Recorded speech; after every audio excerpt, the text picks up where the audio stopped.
Happy Tuesday, everybody. I'm Amanda Head, the Hollywood Conservative, and this is your Hollywood Minute. Well, Kamala Harris has chosen her running mate. It is Minnesota Governor Tim Walz. I didn't think that she could or would choose someone further left than she is, but she did. And there are a lot of conservatives out there, Trump included, who just tweeted out or truthed out, "Thank you." A lot of people who are saying, this is a gift to Republicans. It certainly seems to be that. But let's not get carried away. Let's not take this for granted. Still have to keep fighting. So just a little bit of background on who Tim Walz is. So back during COVID,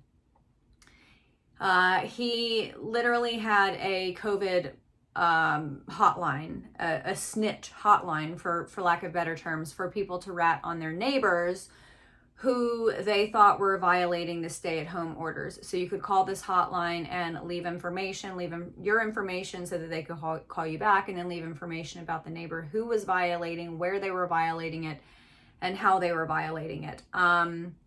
He is a guy who there's a quote out there floating around, a video of him saying one person's socialism is another person's neighborliness.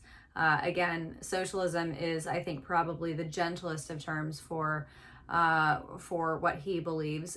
He's also the guy who earlier this year switched out the state flag for a flag design that resembles the Somali flag, because there are a lot of Somalis who live in Minnesota, and so therefore he thought that the state flag of Minnesota, which is a state in the United States, should resemble that of another country.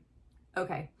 Also, back during the BLM riots, some of you probably remember that Minneapolis was ground zero for that, and Minneapolis's mayor, Jacob Frey, actually called the governor and had staffers texting the governor begging for National Guard to come to Minneapolis and stop the BLM protest, and Governor Walz ignored.